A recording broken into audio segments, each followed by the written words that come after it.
Welcome to LAE Community Matters, a new original WLAE program. I'm your host, Danielle Nelson.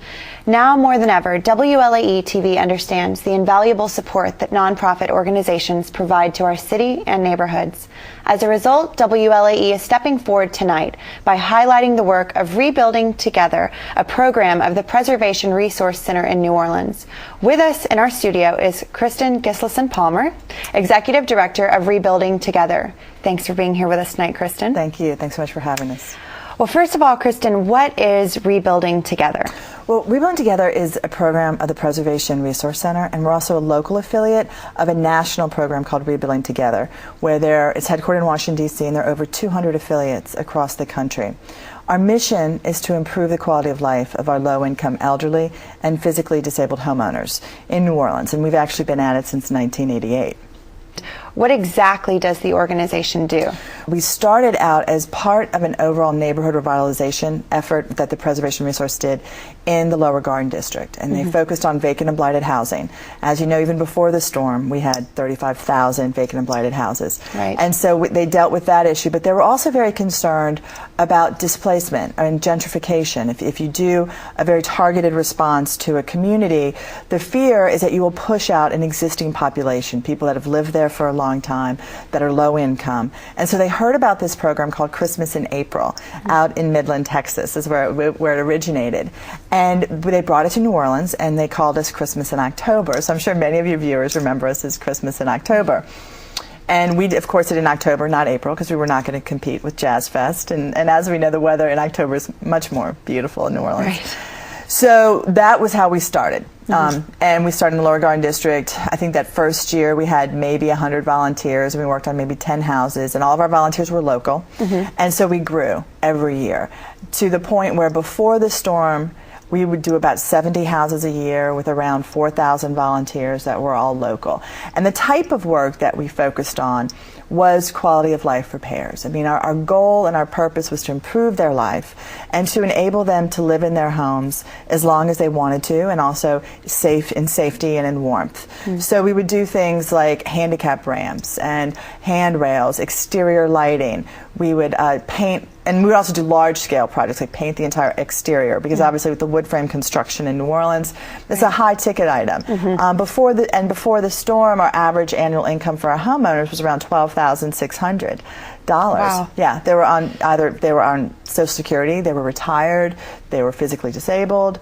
So you can imagine when you have that type of income, you really are not allowed. You really can't afford to do the major renovation work, and so that's kind of what we focused on before the storm. Right. You seem to have a broad scope of everything that's going on, as I would assume you would as the executive director. Yeah. How did you get involved with?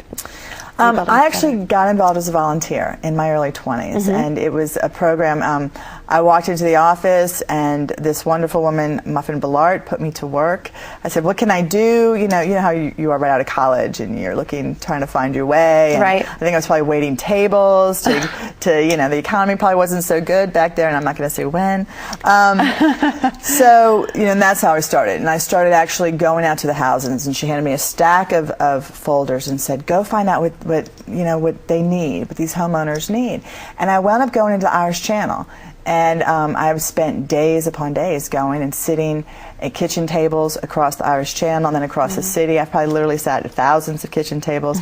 And the stories that you hear are just truly remarkable. And it speaks, I think, to the strength of our people, even before the storm. And the stories about raising their families in these communities, and what their house means to them, and what it means to their family, and the fact that people could get together and assist them. And these are very strong people. They had never asked for help before. A lot of that hasn't changed post-Katrina, really but tell me what has. Well, that's a very good question. Several things have changed. Before the storm, the people we were assisting were still living within their homes. And so now after Katrina, they're not in their homes, or they're living somewhere else, or they're living in a gutted out house. We've seen that. They're in a trailer. So that's challenging. In addition to that, the scope of the work that we do is much larger. We'll do total renovations, and so we'll take a house from a gut job, and bring it to completion. So the scale and the scope that we do is just so much larger. But we still ask the same very basic question: what's important to the homeowner? Right. And we ask them all the time, before Katrina and after Katrina, what are the top 3 things that mean to you to get your home fixed? And that kind of separates us from a lot of other groups in that, because we deal with rehab, we can change and morph to the needs of the homeowner. So if a homeowner is in their house but they ran out of either road home funds or insurance funds or FEMA funds, right, and they just need a kitchen, and now we consider that minor. Right. But if they just need a kitchen, then we can do that. Or if they're in their home and they've done the entire interior, but they just need an exterior paint job or a handicap ramp, we can do that too. Or if they were denied road home, or if they were denied or they didn't have insurance, we can do a complete renovation. It may be harder to find the funds along the way, but we can do that depending on their need. Which neighborhoods are you in right now? Currently, we are in 7 neighborhoods. Okay. We are in Esplanade Ridge and Tremay, Faubourg St. Roch, Holy Cross.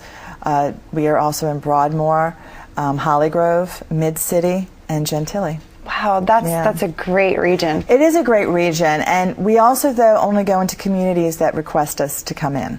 So, and the neighborhoods have to partner with us. They agree to partner with us. They sit on our board. They assist us in finding houses. Right. They volunteer with us year-round. Because we have to remember, New Orleans is just so amazing in that we are a city of neighborhoods, and each neighborhood's intrinsically different. And then New Orleans is my city, it's your city. You and I both know that Faubourg St. John is totally different from Bywater, which is totally different from Irish Channel. And so we have to respect that, and we have to, so what I really like to say about Rebuilding Together is that we really become almost the construction arm for the neighborhood association. So they tell us where their trouble spots are, and those are the areas that we try to address. I know this is just a fraction of the work that Rebuilding Together does, and we have some great video footage of Rebuilding Together at work, so let's take a look.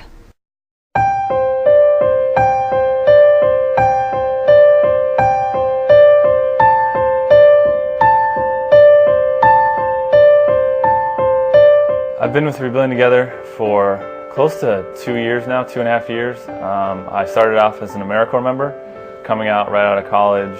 Rebuilding Together's mission is to revitalize communities through home repair for low-income, elderly, and disabled homeowners. We've also moved our mission to include single head of households and first responders. We have rebuilt 216 homes since Katrina, and that includes, full rebuilds and then paint and scrapes as well. We hope to do 200 homes this year alone. A lot of the homeowners we deal with, because they're elderly and disabled, they have experienced contractor fraud, and also a lot of the insurance money and the road home money falls short. And that's why Rebuilding Together is so important, is because we fill that gap. A lot of the homeowners have been in these neighborhoods for generations. They've been passed down. Some of them, their great-great-grandfathers built them. And so they're authentic homes. They're individual homes.